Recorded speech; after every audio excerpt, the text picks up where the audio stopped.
Good morning, everyone, and a warm welcome to the official launch of the 6th European Defence Challenge for Students. It's wonderful to have this launch event online. It's not because not meeting in person, but that because it allows students, professors, and our partners to join it from across Europe. My name is Liga Baltina, and I'm Head of Labour Market and Skills Research at Fondazione Giacomo Brodolini, and I have the privilege of being present to most of the previous editions of this challenge. And it's really a pleasure to guide you through today's event. The European Defence Challenge, or EDC, as we will hear often today, is more than a competition.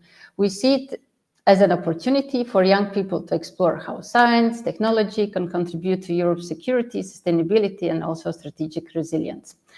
This initiative has grown year after year, and that's only thanks to those education and training providers, universities, research centers, and also companies who share this passion for innovation, learning, and collaboration in the defense and aerospace fields and are willing to engage with young talents. To officially open today's event, it's my real pleasure to welcome two representatives from the host institutions of this new European Defence Challenge edition, Professor Annamaria Simonazzi, who is President of Fondazione Giacomo Brodolini, and Professor Dorota Stadnicka from Rzeszow University of Technology in Poland. Professor Simonazzi, the floor is yours. Yeah, and good morning, everyone. It's a great pleasure to welcome you all to the launch of the 6th edition of the European Defence Challenge. On behalf of the Fondazione Giacomo Brodolini, I want to thank our co-hosts, the Rzeszow University of Technology, and all our partners, speakers, and most importantly, the students joining us from across Europe. Today, we continue a journey that started a few years ago, a journey that began with the idea of connecting young talent, emerging technologies, and Europe's strategic future.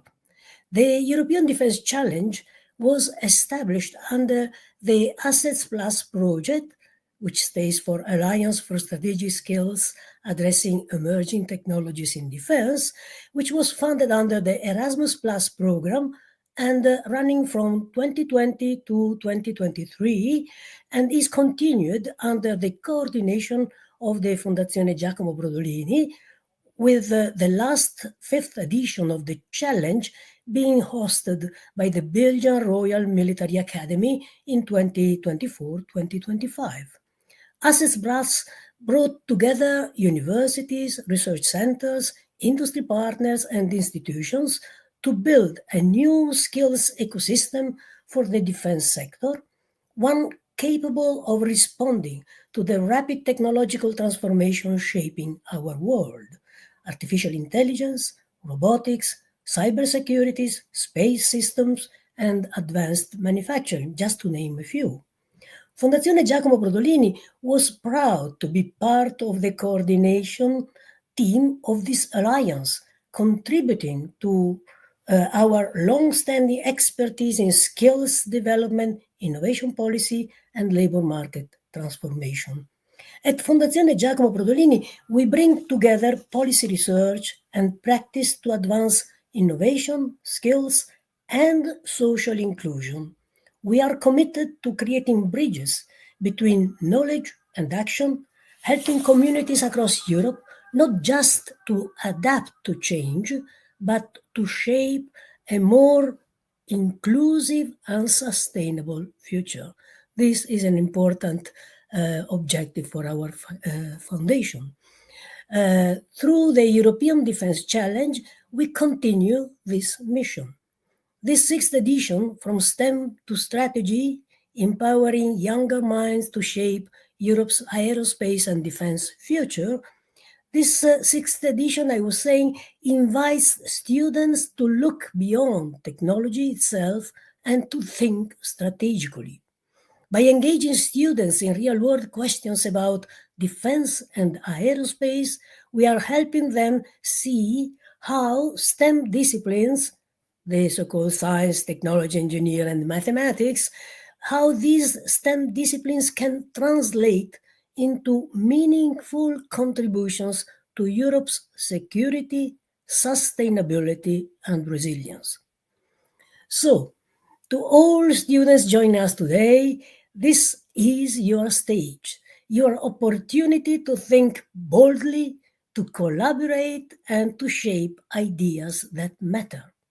At Fondazione Giacomo Brodolini, we are honored to host this 6th edition together with our Polish partners and to continue building a space where ideas grow, connect, and inspire action. Let's make this edition a celebration of creativity, collaboration, and curiosity. So, thank you and welcome once again to the European Defence Challenge 6th edition. Good work to all of us. Thank you very much, Professor. This was really inspiring welcome words. And now let's hear from Professor Dorota Stadnicka from the Rzeszow University. Dorota, the floor is yours.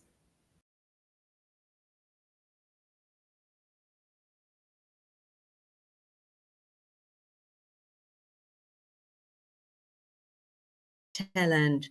Good morning, everyone. I'm happy that Rzeszow University of Technology is the coordinator of this 6th edition of the European Defence Challenge. On behalf of our university, I'm happy to welcome you all on this launch event.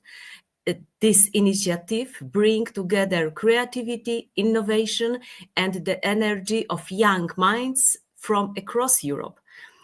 This is the continuation of the Assets Plus project. Thanks to the European Defence Challenge, we ensure the sustainability of the results of Assets Plus project. You will see that this year's theme highlights something essential: the bridge between knowledge and purpose. We often speak about technology, engineering, and innovation as technical domains. But today, we will remind that they are also deeply strategic. The way we educate, inspire, and engage young people to STEM directly shapes Europe's ability to respond to future challenges in defense and aerospace. The European Defence Challenge is not just a competition, it's an innovation to think differently, to collaborate across borders, to collaborate across disciplines, and to imagine how scientific curiosity can evolve into scientific impact. As organizers, we believe that ideas matters, but even more, people matter, especially young people who are curious, ambitious, and willing to take part in shaping Europe's technological and strategic future. I hope this year's challenge will inspire you to explore, to question, and to propose bold solutions that reflect both innovation and responsibility. Again, on behalf of the organizing team, thank you for being here. Thank you for joining us today. And good luck for future participants of the challenge. Thank you.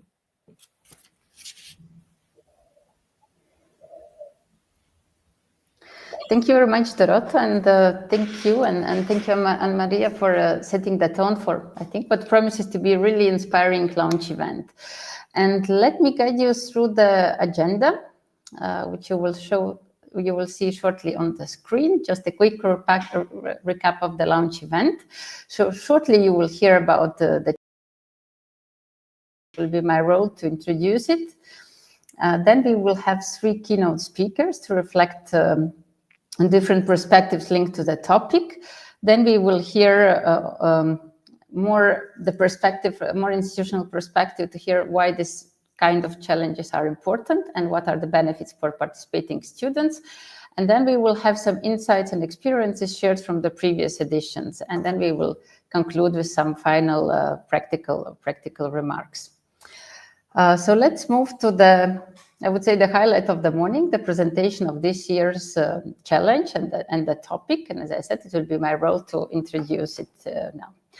And to those who are just joining now, I will just say again, good morning and welcome to the 6th European Defence Challenge. And I will shortly introduce this year's theme, explain how the challenge works, and share why it's such a good opportunity for students and universities across Europe. The European Defence Challenge, or as you will hear often, we say EDC, it's an open competition with the aim to attract young talent to the aerospace and defence sectors. The challenge invites students to identify real-world problems and propose creative solutions which can go outside the box. So this is really a chance to turn ideas into something impactful, and also for students an opportunity to explore career paths in this rather high-tech field, but which offers a lot of opportunities also for professional development in future. As you heard in the welcoming words, the EDC was created under the Assets Plus project. So it's Alliance for Strategic Skills Addressing Emerging Technologies in Defense. It's really a network. We can say proudly that it's a European network linking industries, universities, training providers to prepare the workforce. And the project was focusing for preparing the workforce for technologies such as AI, robotics, CIFO, ISTAR, and cybersecurity. The Erasmus Plus funded initiative engaged a lot of partners. So we were 30 partners from 8 countries, and we had produced quite many results.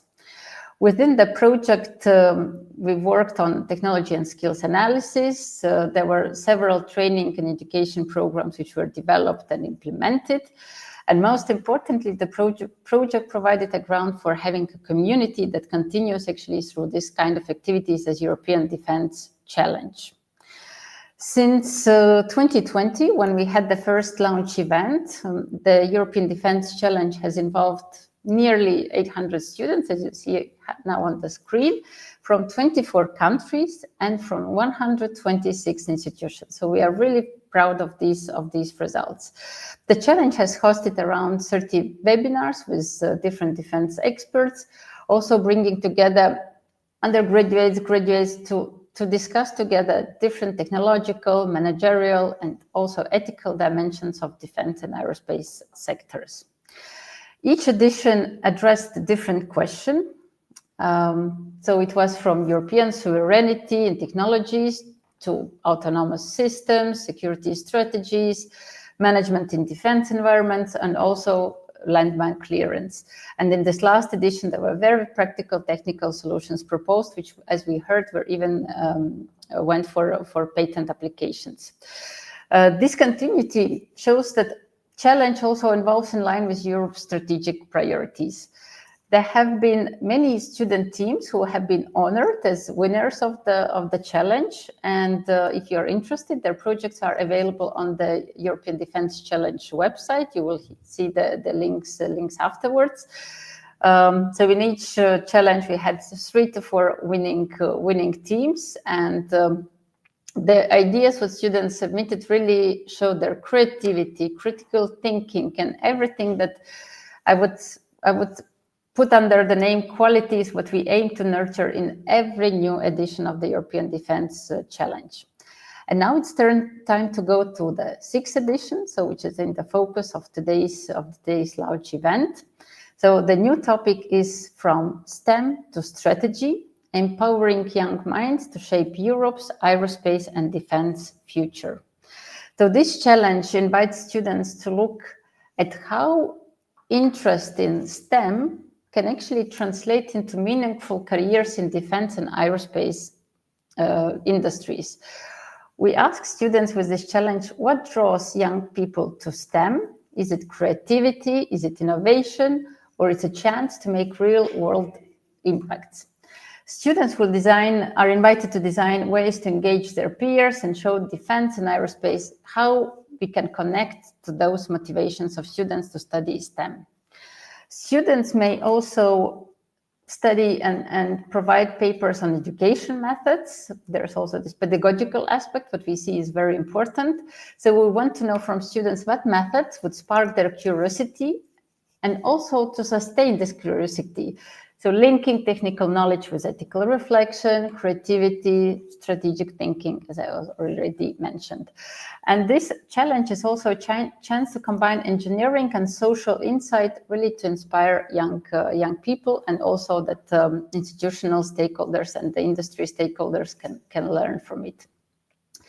Our timeline for this challenge is quite straightforward.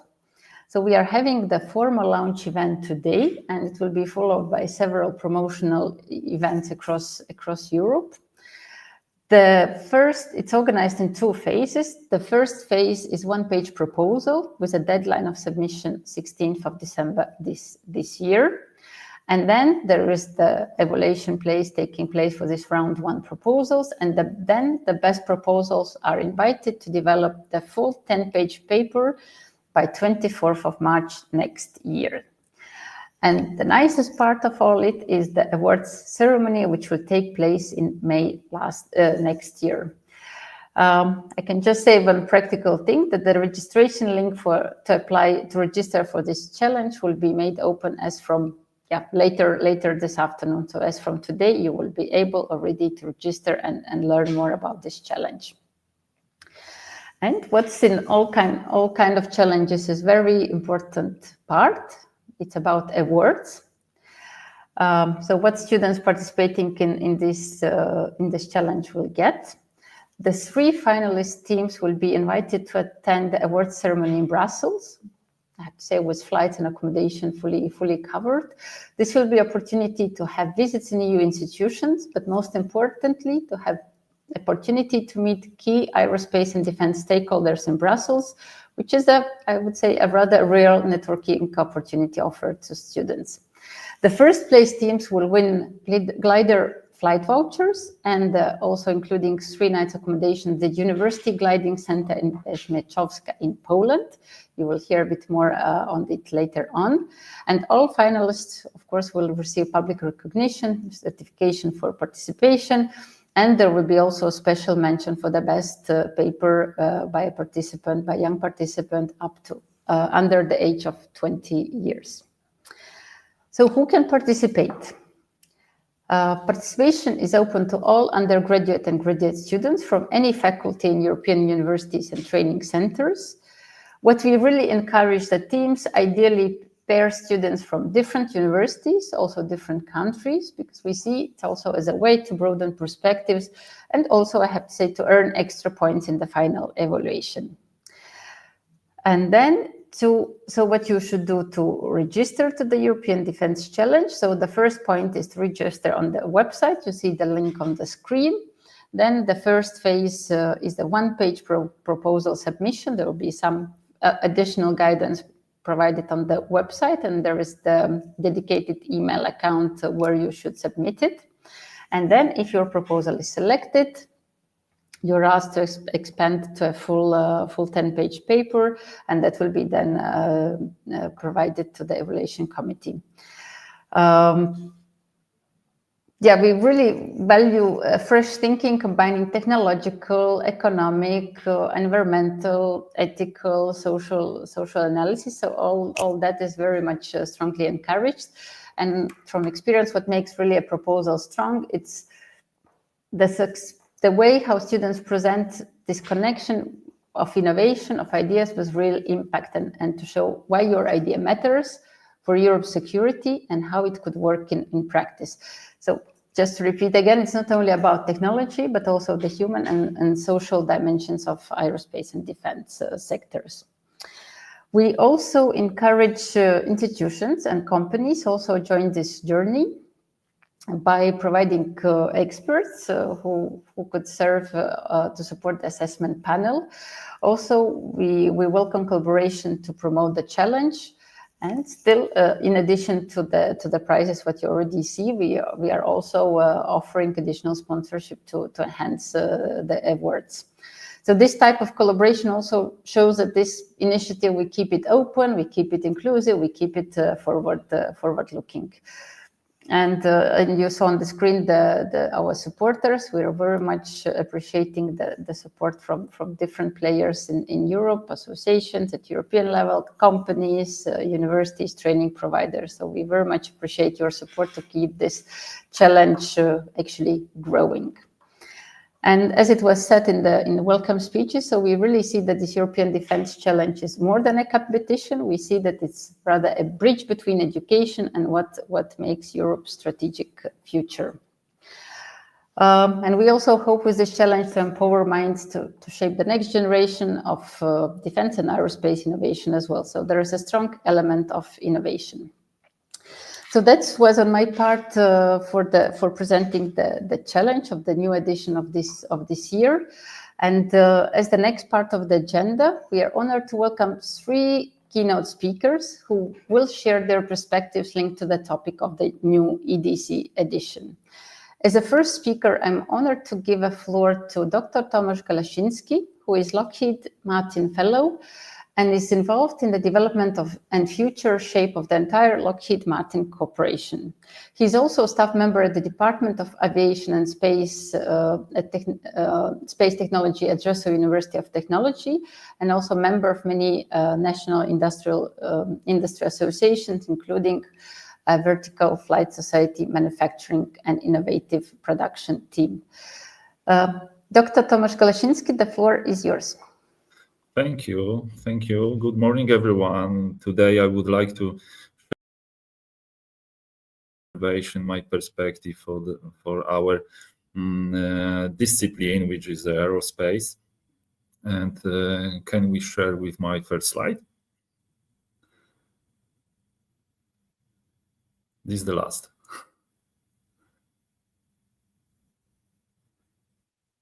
Okay, we can go to the, please skip.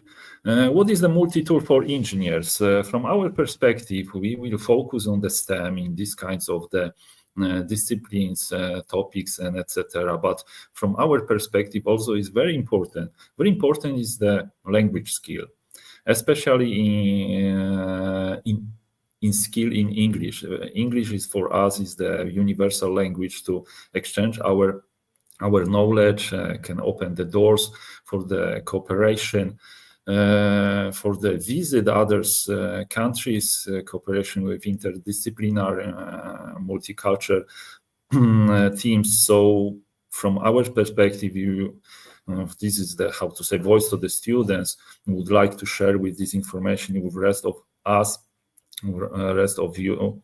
Will give you the big chance and big power with your hand, not only the STEM, but also the English, which is the most important tool to work together around the world.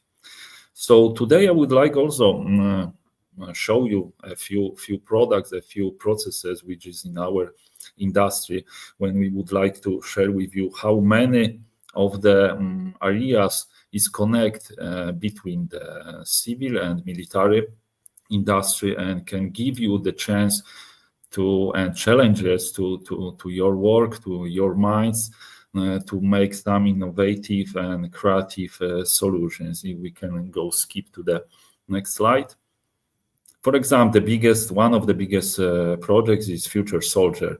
If we see in this program how many areas is to provide the innovative solution, like the armor. We not discuss about the only this like intelligent armor. This armor when should protect the soldier, but also provide many new materials. From this kind of the point of view, is very important to protect every soldier by also signature, to reduce the signature and can be invisible. So not only the signature from IR point of view, but also be like the intelligent camouflage. Manage the energy when is many sensors, is these kinds of the armor or these kinds of the clothes, when give the information for the headquarters, information for the soldier, how is this like health monitoring system. Also virtual presence, when the is important for these kinds of this different kinds of the soldier information about the localization of blue force, enemies, targets, and etc. So physical augmentations to extend the possibility to make some important task by soldiers. Load reduction connected with the, for example, exoskeleton, maybe using UAVs when carry the special weapons, ammunition, and etc., and work together with the soldier. Intelligent textiles, these textiles can work together with the soldier, send information about the condition of the body, but also protect in the different weather condition. Smart weapons, which is the programming ammunition connected with the many laser and electro-optical system to be more precise. Only eliminate the more important targets. Power, everything which be supplied by electric energy. This is also very important. These kinds of the solutions should be give them more power, but the ways is also very important. Data, exchange the data which is generated by soldier or collect by soldier, but also exchange by different kinds of the communication. This is communication on the ground, satellite communication, and etc. And also UAVs. This is like intercooperation with UAVs, with communication with other kinds of the army, like air, sea, land forces. So if you see all of these aspects, what was present now for the future soldier is the big system. We combine many of the solutions. Many of the solutions come from the civil market, but also can be generated and dedicated for the army. But from the army can be also used by the civil market. This is like common environment when the technical solutions, technical products can be exchanged between two worlds. So you see how important is work on all of things of these elements to protect our health, our soldiers. And can we go sleep to the next slide? On this slide, I also would like to show you the future product. This is no sonic boom airplane designed by Lockheed Martin in cooperation with NASA, but show how many challenges and how many things is to solve. Also in, for example, in aerodynamics, the numerical analysis, numerical simulation give us the big chance to change and another time develop the same elements and provide with totally different quality. Materials still not only focus on the composites materials, but hybrids materials connection between ceramics, metal, composites, but also metal. This analysis from the chemical point of view, from the materials engineer, can bring totally new alloys. Steel, aluminum alloys every 10 years bring to the market much better materials when we can use to our products. Sensors is still like in the case from the future soldier. Sensors is also very important. We can analyze many of the data. Communication, but also communication on this level like crypto communication. So we should be safety in our system to communicate between different on the different levels. Weapons is still intelligent weapons, more precise, bring us and can protect our our nations, our countries. Signature, reduce the signature in infrared, but signature in the radars, new codes, new shapes of our aircraft, our product can bring us this solution. Systems, more of the aircraft can fly only using the computers analysis and computers flight control, because it's too much complicated when the pilots can how to say use only by hand this system. AI is also provided to the product, to the support of the decision of the pilots, of the mechanics. Projection, this is also information to reduce the loads of the pilots, of the operators of the system, project the situation in the air, in the battlefield. Power green solution. This is also very important for us because we would like to reduce the pollution which is generated by the aviation power plants, airplanes power plants, but also increase the power. This is also connected to the lower fuel consumption. And green solution to the in the production, all of the elements now should be with the low influence on our environment and our nature. Energy is also management of this energy, provide new modern batteries or batteries based on the hydrogen, batteries is like chemical, but also other types of the methods to generate energy. So now is maybe in the laboratory state. Digital twins is very important because all of the products, if we will have in the how to say computers and with the right data, we can analyze how much and how change in the projects, in the digital environment we provide will have an effect in the real. So the numerical simulation, different kinds of the numerical simulation, this huge number of the types of this simulation when we can done now can help us in the design and also in the modification of our products. We can skip to the next slide, please. And the future factory, everything is connected and can have the big impact if we not have the future factory, modern factory. So virtual factory. On the beginning, each of the lines now, assembly lines, production line, on the beginning we design in the computer, in the virtual reality. Design for manufacturing. So now all of the designers should go through the right methods when the result of the design should be possible to manufacture.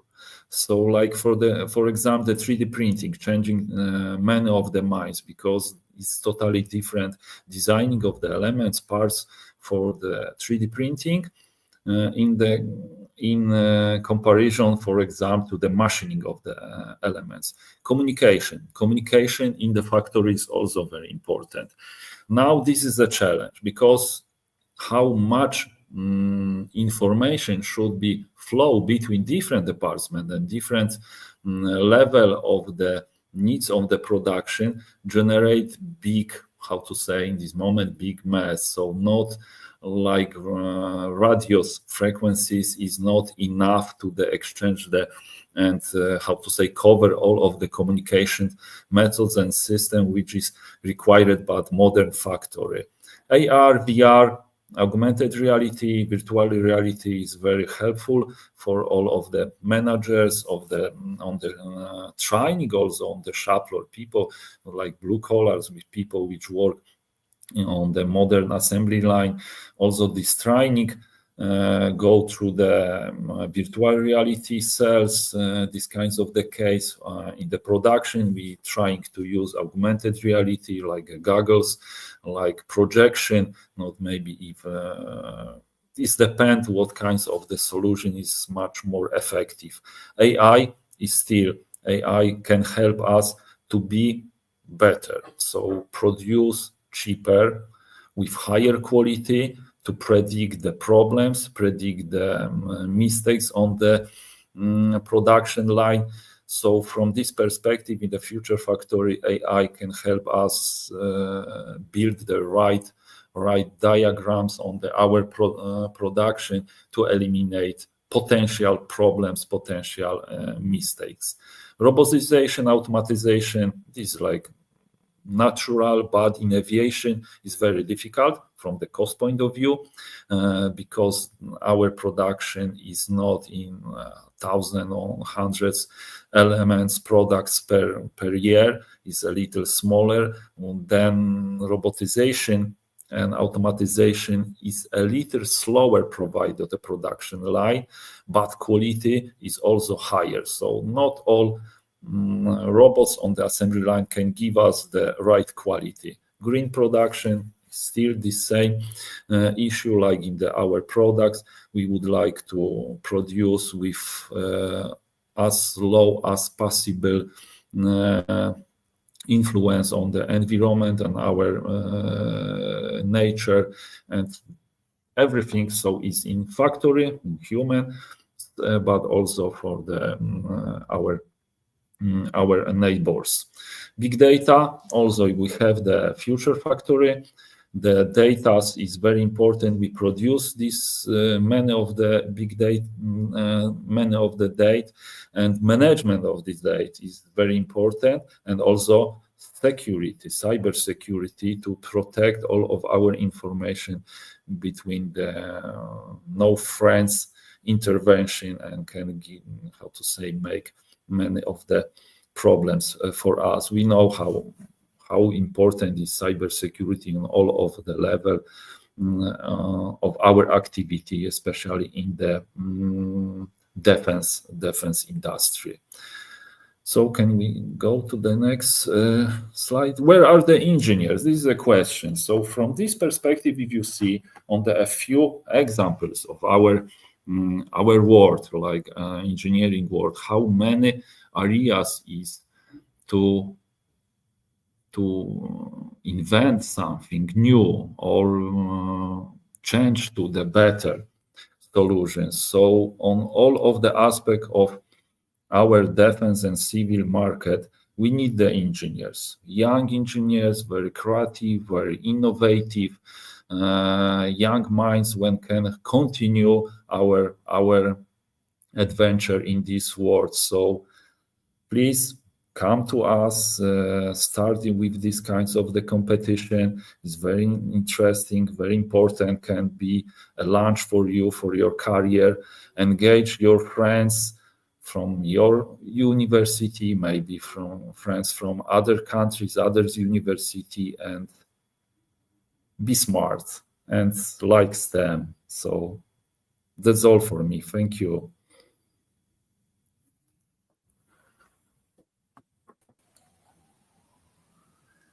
Yeah, thank you very much, Dr. Tomasz Gałaczyński. You gave really a nice insight on current and future technologies in aerospace and defense sectors. And for me, this future factory project is a great motivator now for students to choose studying at your university. Thank you very much. Now I'm honored to invite Mr. Miguel Angel Garcia Primo, who is CEO at Hisdesat in Spain, that has actually recently launched the Spain satellite for security communications. And the company is working with, I would say, really pioneering technologies and has already placed itself among the global leaders in the aerospace sector.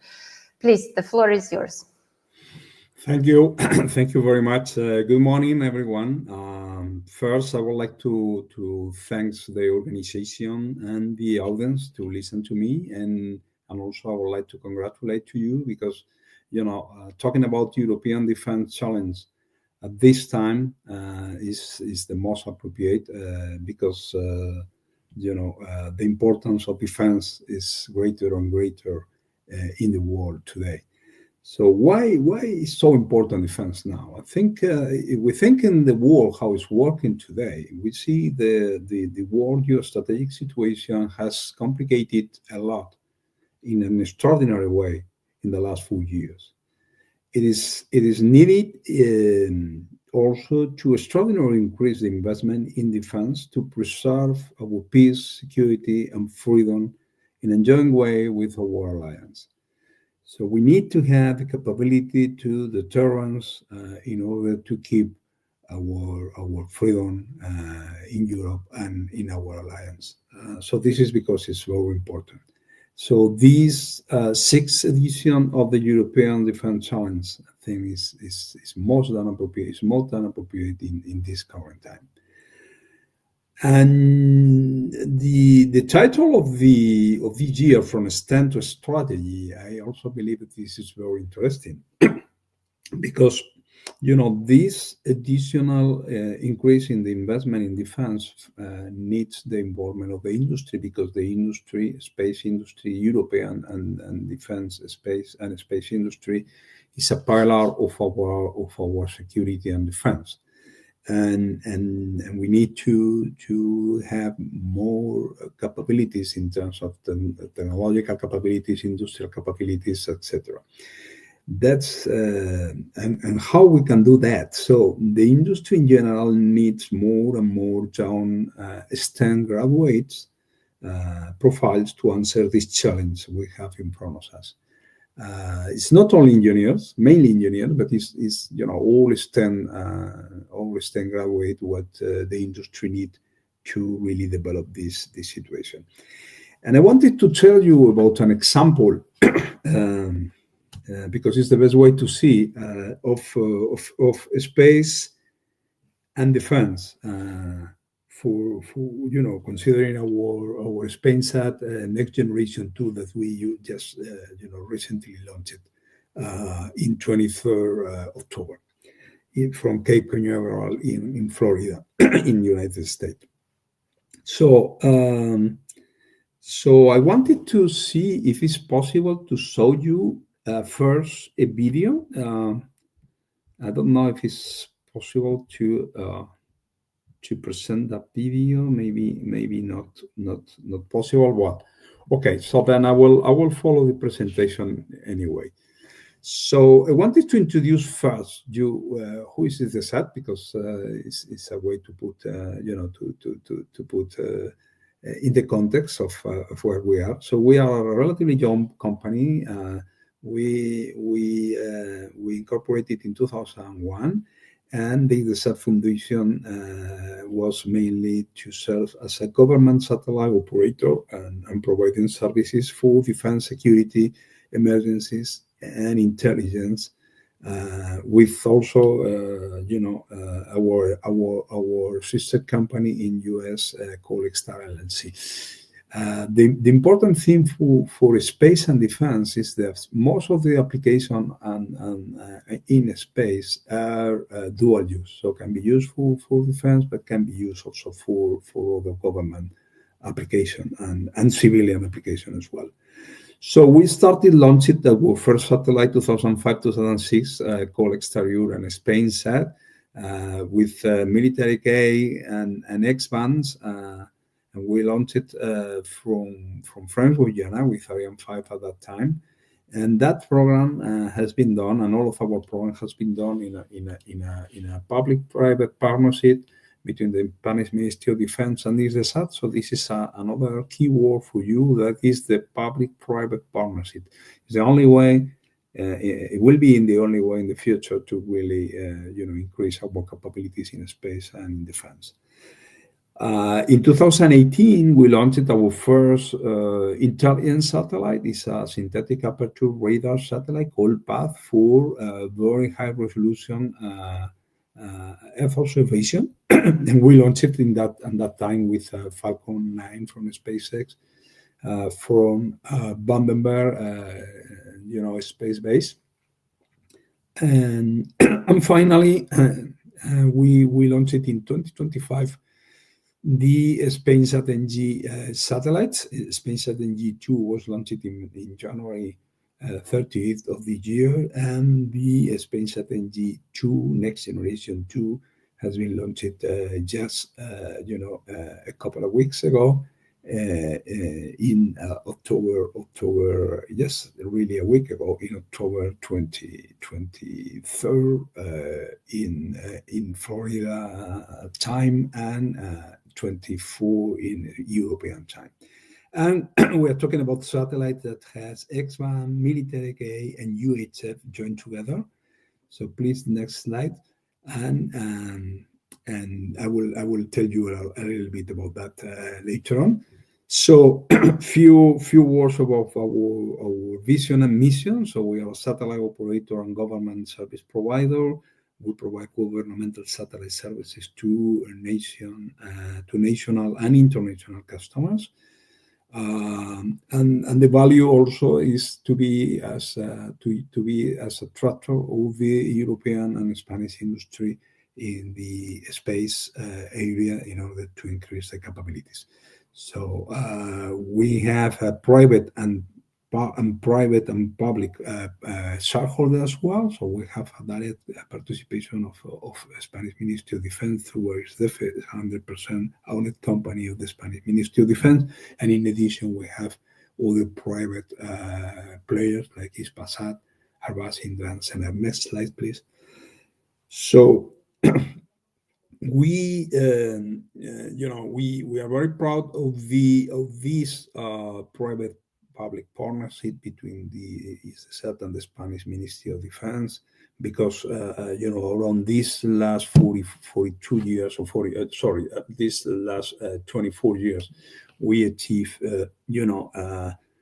increase our strategic sovereignty, increase our technological sovereignty. Also, we increased the Spanish industry competitiveness and the European industry competitiveness. We were able to do, international cooperation and collaboration, again, dual programs and a lot of investment. And in this chart, you can see also the capability of specifically the Spanish industry to participate directly in our program, starting when we started 2001 by only 15% of participation to be able to participate in more than 45% in the last SpainSat NG2, and it will be able to 60% in our future Part 2 satellite that will replace Part 1 in 2031. Next slide, please. So going about the SpainSat NG, I wanted to show you really, the view of the satellite. So you can see the east view and west view. The satellite is a very big satellite. It's the most advanced secure communication satellite in Europe today, with a lot of important technological element inside. But just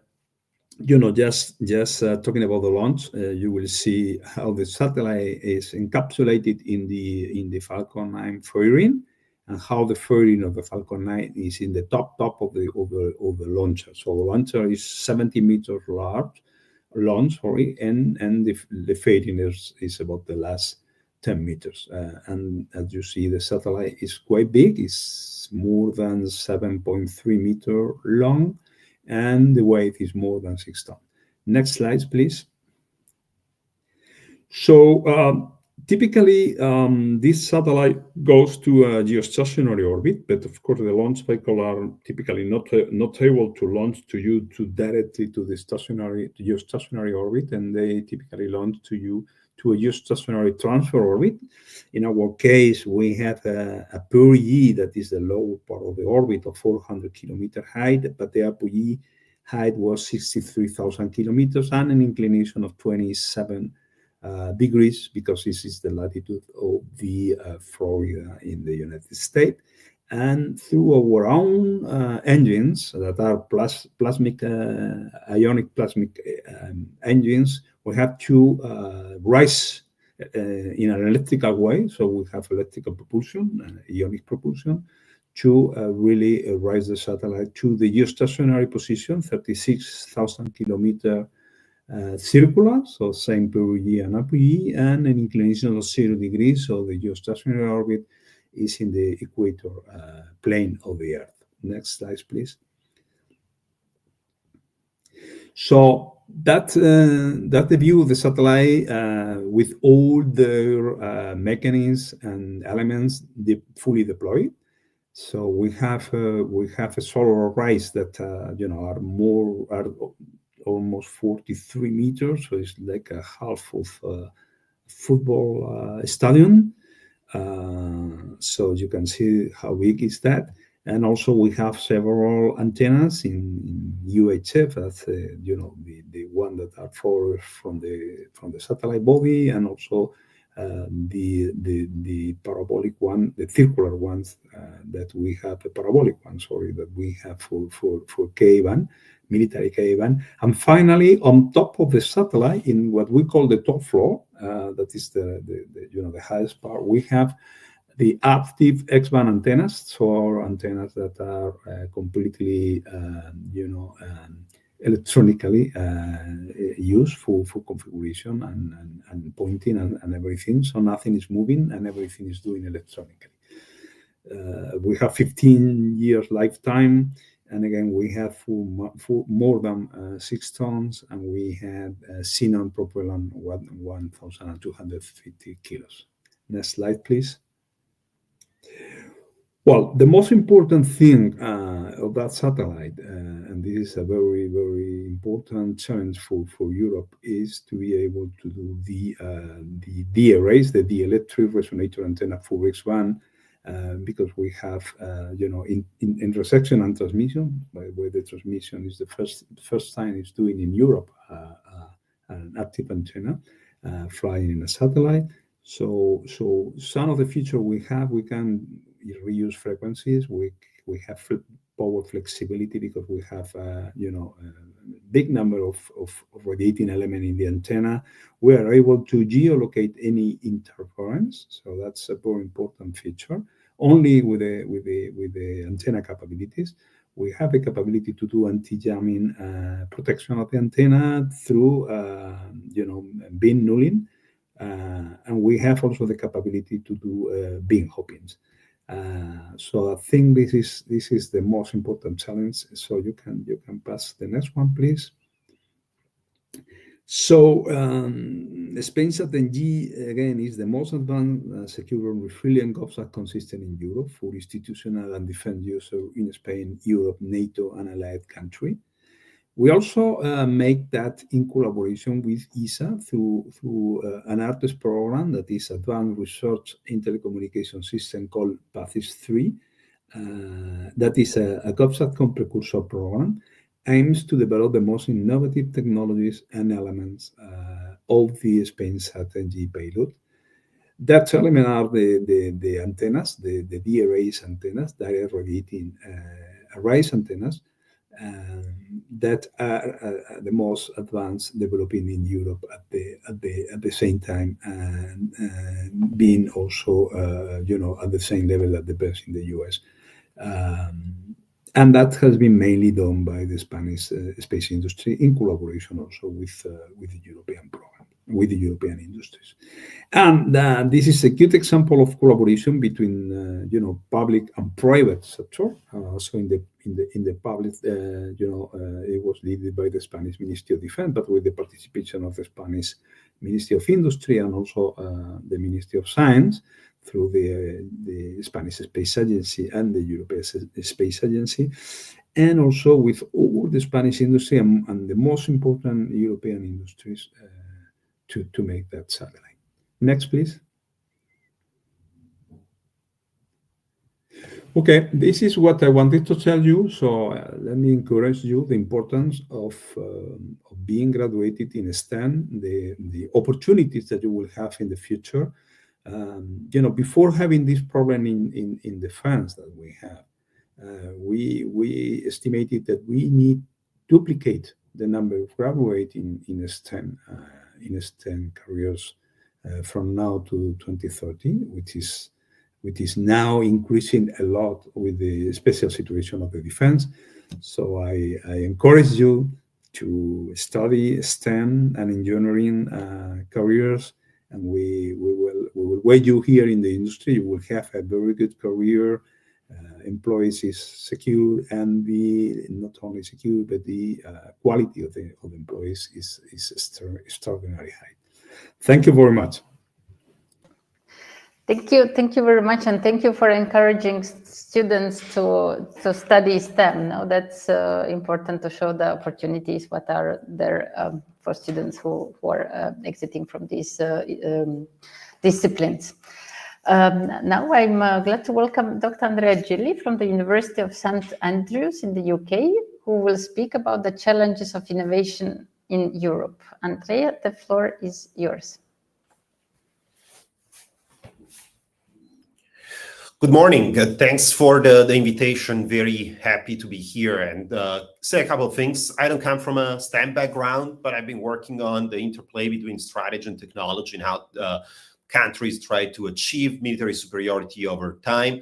And so based on my research, I have a couple of considerations to share, which I think can be useful for the current discussion, both about students and as well as about what is happening in Europe. So first of all, thanks again for the invitation, and it's a pleasure to be here. A couple of days ago, Facebook gave me as a reminder what I published 6 years ago. I was invited to another conference in these days, was in Estonia, and back then I said that I quoted the following line: the only way to predict the future is to create it, which is attributed to multiple people, including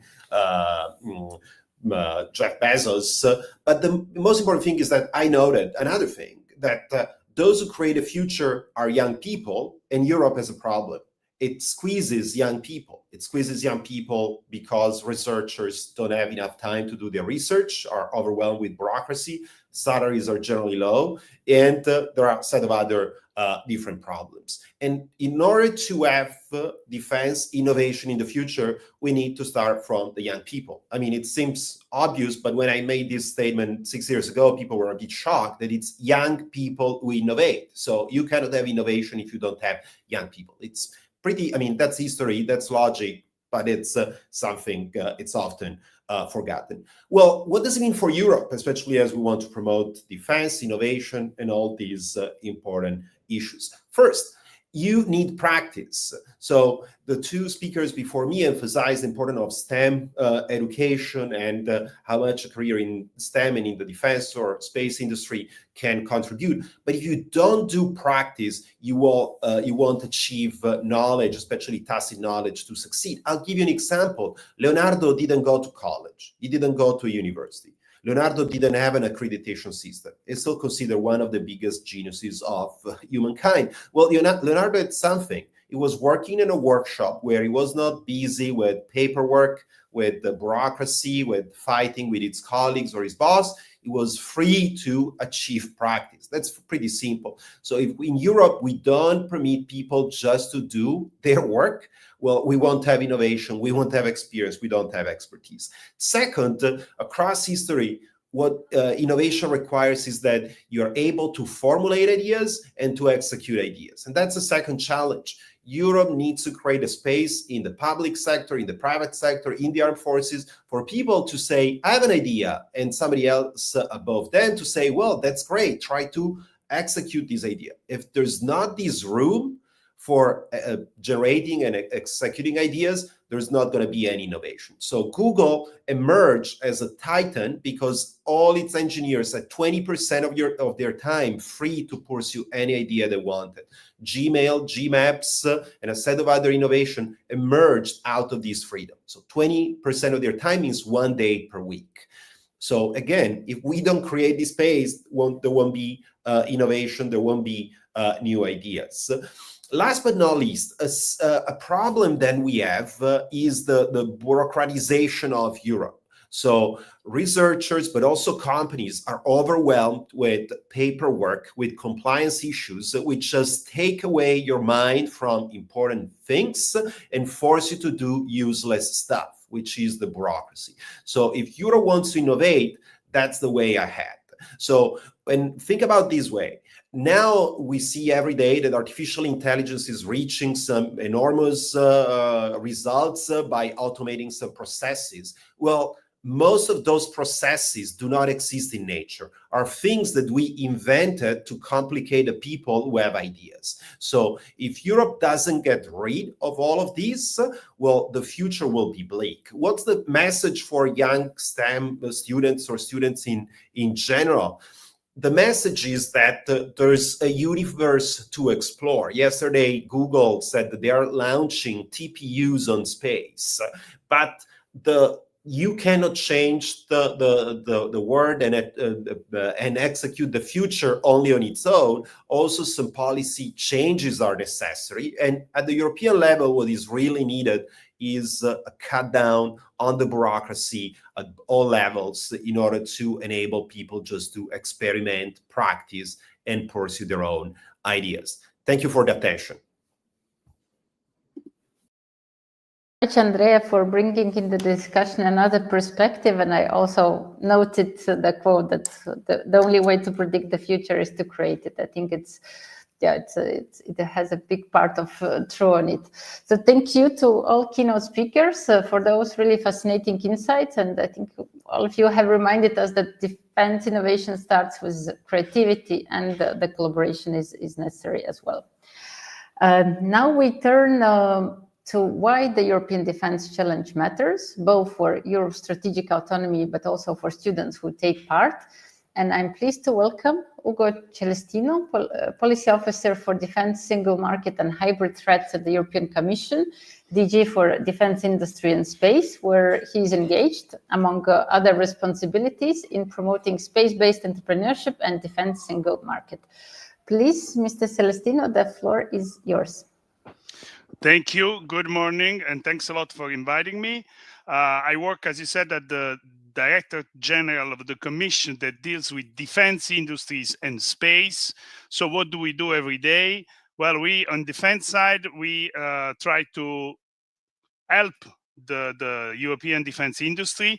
So the supply side, we have a number of programs to foster the joint procurement of member states, so from the demand side, to promote the development of innovative technology with the European Defence Fund. It's a 8.5 billion research and development program targeted to defense companies, especially SMEs are welcome, and startups.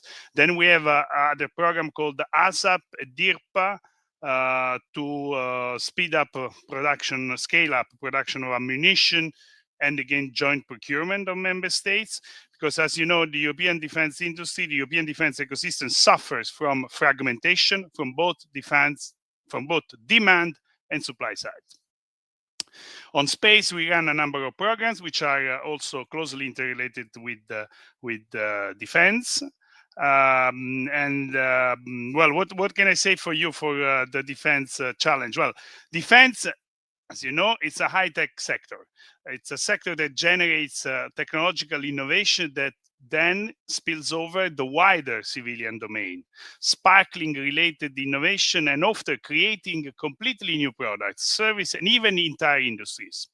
If we look at the history, from radar, penicillin, jet engine, microwaves in the 30s and 40s, to nuclear power, satellite communication, semiconductor, integrated circuits in the 50s and 60s, then ARPANET and internet itself, satellite positioning, trauma medicine in the 70s, satellite digital imaging, composite material, medical imaging in the 80s and 90s, and nowadays everything related to cybersecurity, drones, robotics, wearable tech, internet by satellite. All these technologies, what was conceived to succeed on the battlefield often turns out to be useful for economic progress.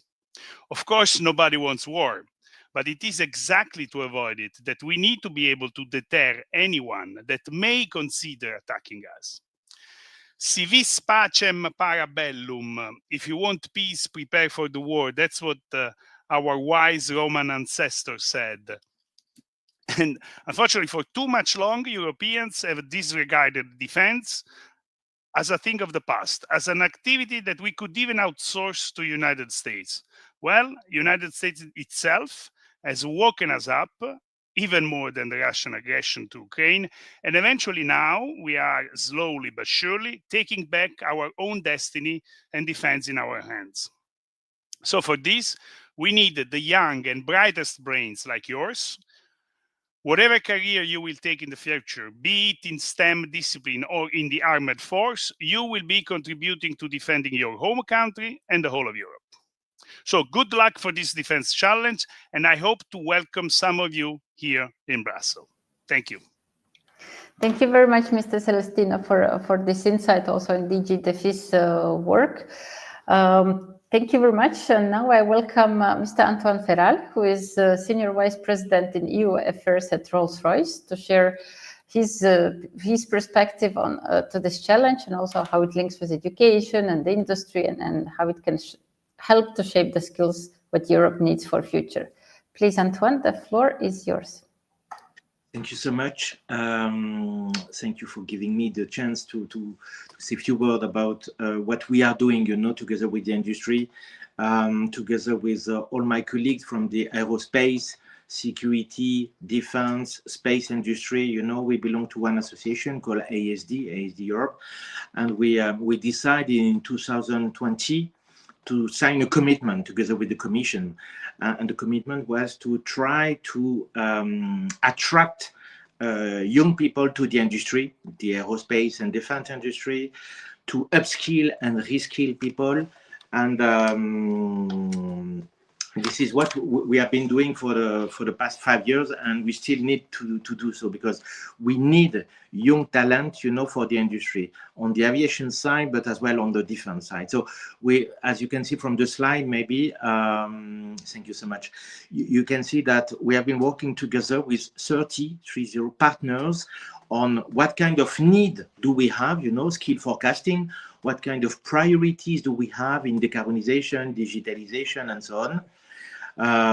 So we are working on a weekly basis on those new challenges. Secondly, upskilling, reskilling, what can we do to upskill or reskill people inside the industry or coming from another industry, the automotive, the textile. And together with many friends connected to this call, we developed the Asset Plus program, and we are continuing to work on this. Thirdly, talent development. The European Defence Challenge that we are talking today is really in the middle of it. That is to say, what can we do to attract young people from Bilbao, from Berlin, from Toulouse, to this industry, beautiful industry. And regions cooperation, that is to say, to invite people across the region to work together. We have beautiful people and with beautiful projects everywhere. Let's connect together, let's make some bridges. So this is what we have been doing and we are doing, and if I just focus on pillar 3, that is to say the talent development. Why do we need you? We need you because, if you read the news, you can understand that the situation is really complex at the moment, and we really need to develop the industry. We really need to develop various sectors, So we need people like you with different kind of skills. First, the technical skills, we are looking for technical skills around digital skills, data analytics, software design, automation, cybersecurity, advanced manufacturing. This is really what we are looking, and we believe that we have the talent in Europe, and we need you for those challenges. So first, technical skills. Secondly, sectorial skills, really sector specific around engineering, electronic warfare, AI, space technology, secure communication, crypto, MRO, maintenance, So we need really sector-specific skills, and we can train internally some new people, newcomers, to these really sector-specific needs. And thirdly, it's really about soft skills, We need people in finance, we need people in project management, we need people in leadership roles, in problem solving, in innovation, So this is really more horizontal. So this is why we have been launching this this competition. Many universities, school, institutes are completely plugged into this new competition. We need you. We need your feedback. We need your draft paper, for this. So thank you so much for being here today for this new edition, the sixth one, and we are waiting for your contribution. And as my colleague from the Commission said, we will be really pleased to welcome you in Brussels and to have some further discussion about the skills we need and the future and the challenges of the industry. Thank you so much. Yeah, thank you very much, Antoine, for sharing this additional perspective into skill needs of the defense sector in Europe. Thank you very much. And now to understand the journey so far, we'll hear now from Mr. Garcia of the Royal Military Academy, who was hosting the previous edition of the European Defense Challenge.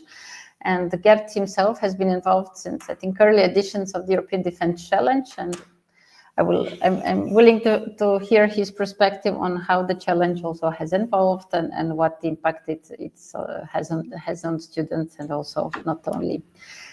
Gert, the floor is yours. Okay, thank you, Liga. I hope you're seeing my slide.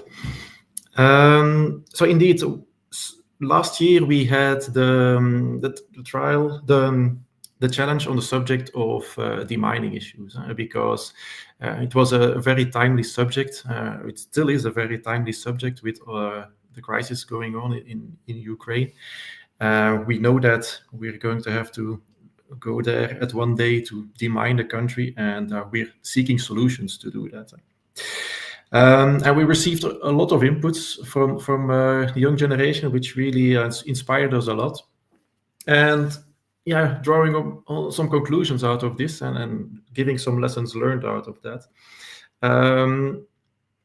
We were really happy with the results and the amount of feedback we received. But you have to understand also that because we received so much feedback, you really have to stand out. So to give you some pointers, last year, we received over 120 applications in the first round.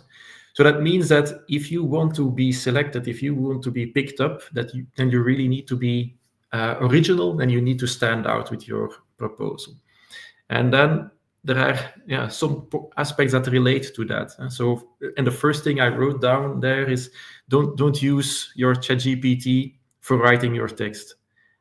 We will notice it, and the thing is that your text will look like 50 other texts, and okay, this will likely not be picked up as something original, something we want to go further with. So I wrote specifically refrain from using the generative AI for writing the text, because we are living in 2025. You can use generative AI, for example, for brainstorming. It can be quite interesting for that, but don't let it write your text. It will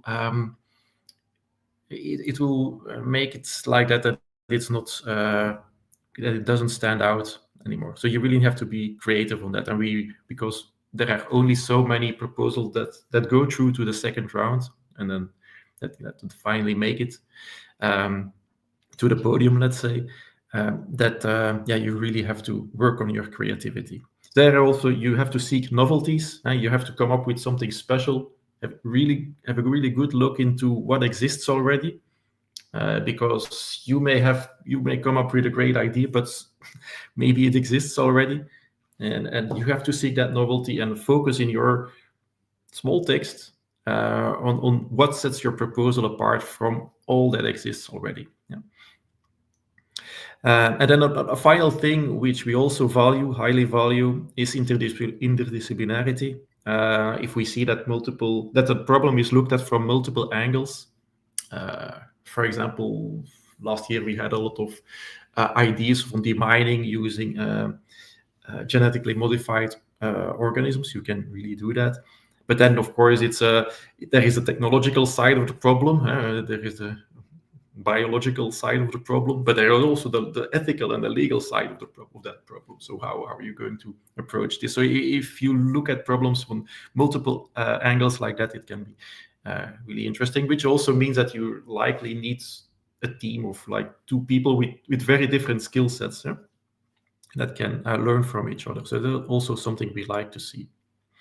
That's my major messages I want to give you, and I wish you very good luck.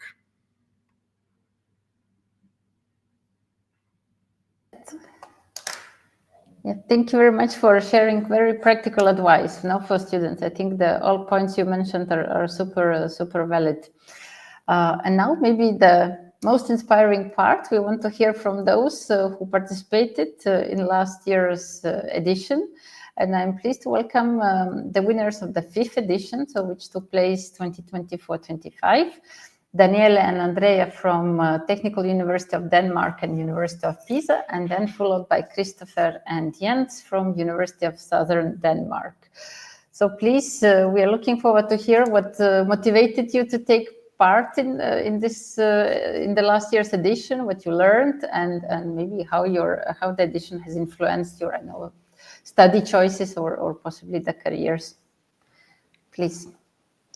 Thank you, Liga, and hi everyone. I'm Andrea, and last year I had the great honor to win the European Defense Challenge together with my teammate Daniele, who couldn't be here today, unfortunately, because he is in the very final steps of his master thesis. And of course, we were also joined in the final prize by Christopher and Jens from Denmark. Hi guys. So now let's say a couple of things about the EDC, starting from the very beginning.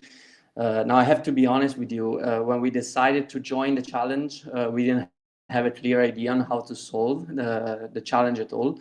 We just thought it sounded cool and we wanted to give it a try. And the idea for our project actually came after a few brainstorming sessions and a couple of coffees together. So if you're sitting here thinking something like, I'd love to join, but I have no idea what to propose, then don't worry at all. That's perfectly normal. In fact, I'd say that brainstorming phase is one of the most fun parts of the whole process. It's where you get to explore all the wide ideas, right? Anyway, that's just to say that in the very early stages, there is nothing like a stupid idea, just question everything until you find one spark that turns into something meaningful. And for us, that spark became MIND, the Mind Identification and Neutralization Database. I won't spend too many words on it, just know that you can find the link to the project documentation on the EDC website alongside with all the other finalist projects, I think. If you want to have a look to understand a bit better the structure and have an example. I would just say that we thought about it as an open source platform designed to help track landmine positions, and our idea is that it should work a bit like Waze, the map service that was bought by Google some years ago, where everyone can contribute to keep the map updated in real time, from like institutions to actual users. And then this information is used to take critical decisions, which in the case of Waze is of course the faster, most secure road to way for going from A to B. While in our case it would be where to prioritize the mining efforts and preventing people to end up basically in a mined area by notifying them when they're getting a bit too close to a dangerous zone. But apart from the idea, another thing that I found super valuable is that how the challenge teaches you to merge the technical skills with the research thinking, because you need to be structured, you need to be precise and research-based, and every statement needs to be backed by facts. So in other words, it's the perfect test bench before your master thesis, because as I was saying, you will practice writing something that looks and feels a bit like a scientific paper. You'll do literature reviews, cite sources, and learn to communicate your work clearly. So it's quite a good experience, I would say. And of course, it's not all smooth sailing. You'll have moments of frustration and probably lose a few references along the way, but you'll also grow so much as students, researchers, and teammates. So to all of you who are thinking about participating in the 6th edition, my advice is simple: go for it. You don't need to have everything figured out. Just bring your curiosity, your creativity, and your willingness to learn, and the rest I think will follow. And one last thing, of course, for those of you who make it to the final stage, there is the really nice prize. They get a fully paid trip to Brussels. It's really incredible experience we had last year, where you can meet and connect directly with all the amazing people behind the EDC, from industry sponsors to academics, defense experts, institutions, and everyone. And it's also a great networking opportunity if you're thinking about an internship or even a full-time position later on. So you'll get to see how ideas move from paper to real-world impact, and have genuine conversations with very amazing professionals and fellow students. So once again, to all the sponsors, mentors, and organizers, thank you for making this possible. And good luck to everyone for joining this new edition. And I really can't wait to see what we'll come up with. So thank you, everyone. Thank you very much, Andrea. So if I would be a student after your motivational feedback, I would really consider applying for this challenge. Thank you very much, Andrea. And now Christopher and Jens, please. Thank you, Andrea, for some really nice insights. And thank you to the European Defence Challenge again to host. It's such a lovely challenge to join. I won't try to repeat because everything Andrea said is completely true, but I would still say that what we found really useful is that we found an expert in the field, or somebody who knows something about the area, and not only to get some good insights, but it is used so we can be as creatively as possible. So they can be the realistic people and we can be the creative ones, which gives us the opportunity to do way crazier and way better idea and stand out as Gert told you to do. So do that, find an expert, and then you have the free room to do whatever you want to do. And then also additionally, like, you don't have to create a solution for all the different aspects within the problem. Try to focus or narrow down to a few specific ones, maybe even one, and then try to create like a great solution for that instead of making a semi-solution for everything. And also to some of the few ones who make it to the final, remember to enjoy the entire process. It's truly a great experience, not only the entire, like, visiting all the different departments in Brussels, but also the different connections and networks you can get along the way. Again, not only from all the experts, but also from all the other students. We at least had a great time over there. And if you're sitting there at home thinking, what can I actually use this competition for? Me and Christopher actually decided to keep working with our project and try to make a startup with it, which we are in the middle of right now. So that's one thing, as well as it will look really good on the CV to say, oh, I've tried to compete in a competition like this. So that's at least a few aspects of why you could decide to join this competition as well. But yeah, finally, good luck to all the next year students. The next project sounds very promising and very interesting. So have fun. Yeah.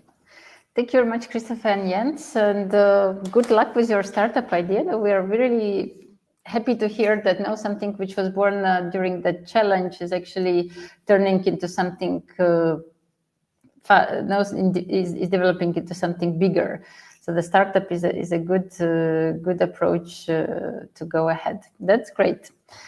Well, we have approached the end of the launch, and to close today's event, it will be me and Dorota to say a few final reflections on what's ahead of this sixth challenge and how you can get involved. So Dorota, I give the floor to you. Thank you, Liga. Thank you to all for being here and for this very positive energy with which we are launching this year edition of European Defence Challenge. I hope that today's event will inspire you to take a part in this competition, to search for innovative solutions, and to look for defense and aerospace from a new perspective. This is really wonderful opportunity for you, for young people, for students, to combine your passion for the science and technology with a real impact to Europe's future. And at the same time, you may gain valuable experience and build international connections. You see what your colleagues from previous edition said. And now I have a little surprise for you. This is just last minute news. You already know that Rzeszów University of Technology has sponsored vouchers for glider flights at the Rzeszów University of Technology Gliding Center. But here is a surprise.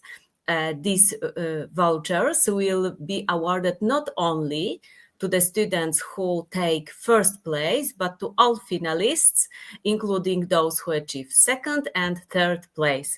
So I hope that this will be additional motivation for you to take part in the challenge. I think that this is a unique opportunity to literally rise above the horizon and to see your ideas from a completely new perspective. I warmly encourage all students to join this year's challenge and to show that the young generation can combine passion, knowledge, and strategic thinking. Thank you very much, and good luck to our participants in this exciting journey from STEM to strategy. And see you soon. Thank you so much.